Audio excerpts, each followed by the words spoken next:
Let's talk about the most recent episode of The Bad Batch, episode 14, War Mantle.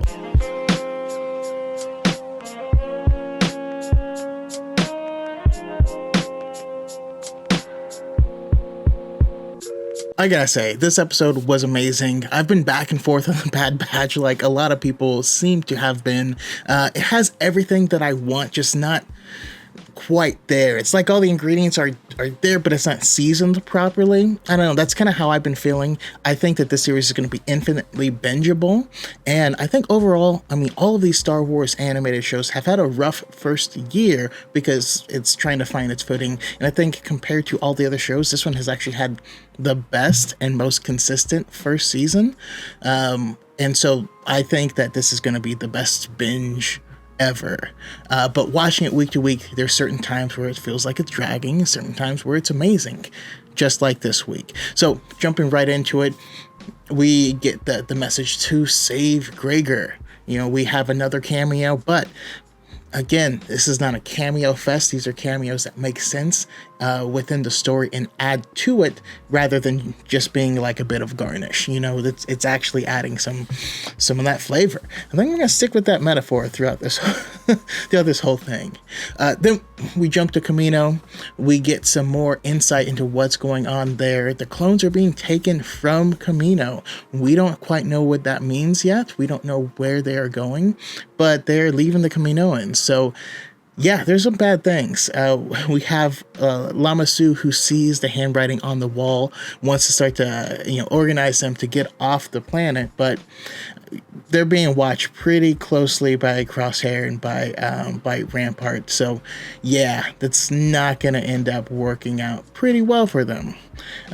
Eventually, they do get caught in that, and we get that very scary line of, the scientists I have use for, but we don't need a politician, and the doors close. Of course, it's Star Wars. If you don't see them die, they're probably not dead. So who knows? I mean, I think I would like to see it if somehow Omega has to save Lama Su, even though he was so callous about her dying, him using her for genetic material and letting her go. And who knows? Maybe we can warm up that icy heart of Lama Su. But Nala Se, still the champion. She's a beast, and I love her. Another thing that's just always wholesome and great is Wrecker. Like, when they're discussing their options, like, oh man, someone needs help. Well, if we're on a mission right now, if we don't do the mission, then we don't make any money. We can't eat. Oh, that's a good point. But, he would do it for us. Oh, that's a good point. Like, Wrecker is just great. I love him so much. But yeah, they decide to go and help, as they always do. It's funny because it's like every single episode of hey, we should save these people. No, we need to fend for ourselves. But that's what we would do for you. Okay, I guess. And then they have that debate every single episode.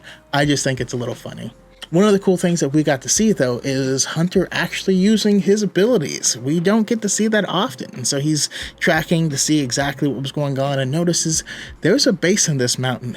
That gives me some major Mount Tantus vibes.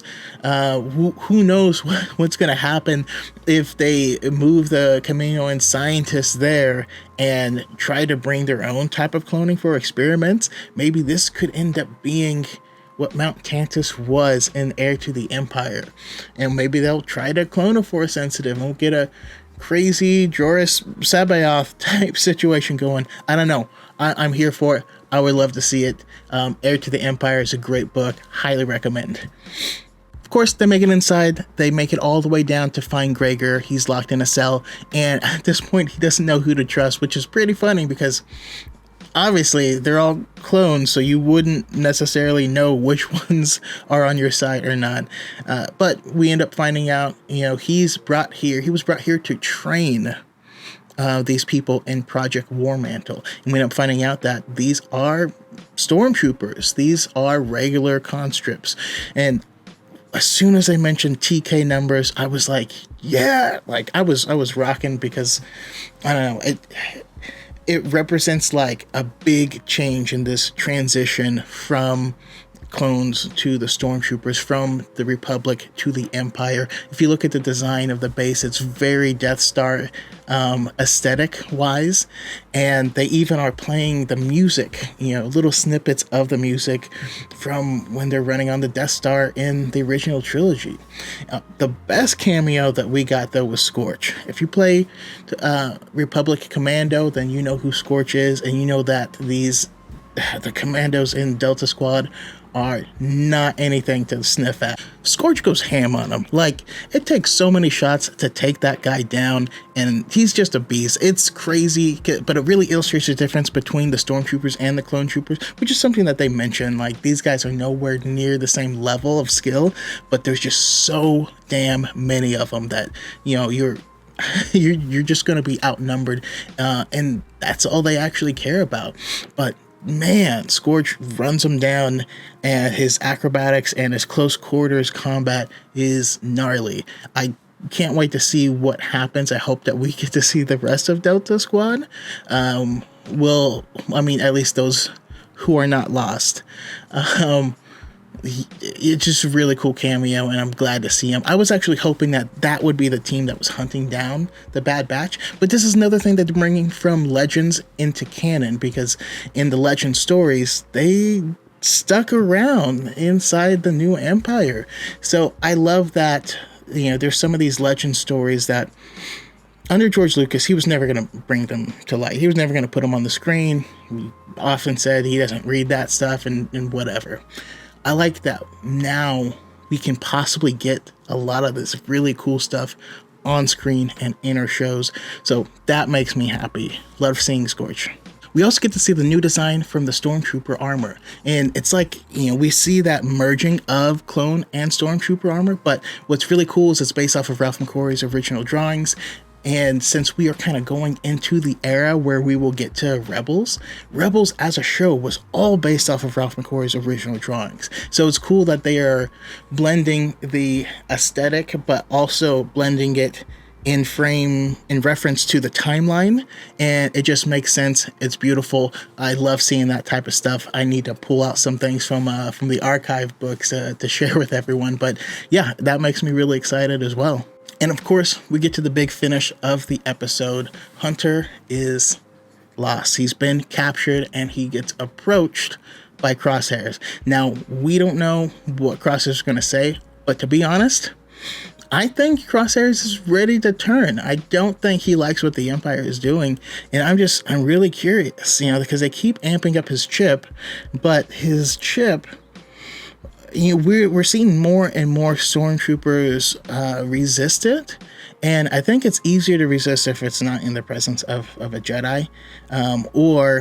My active theory is that it's like that the chip is like on the loyalty center of the brain, and it's kind of like if you put tinfoil on your baking sheet, and so you can like ball it up and get rid of all that loyalty and have them just follow orders.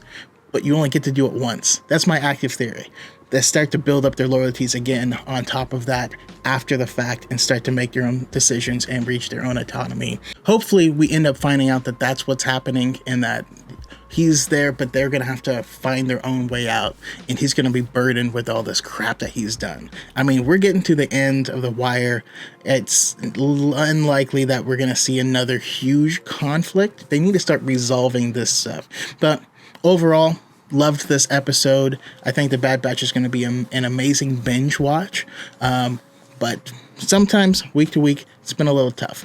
Anyways, thank you for watching. Go ahead, like, comment, subscribe, and do all the things. I certainly appreciate it. May the Force be with you always.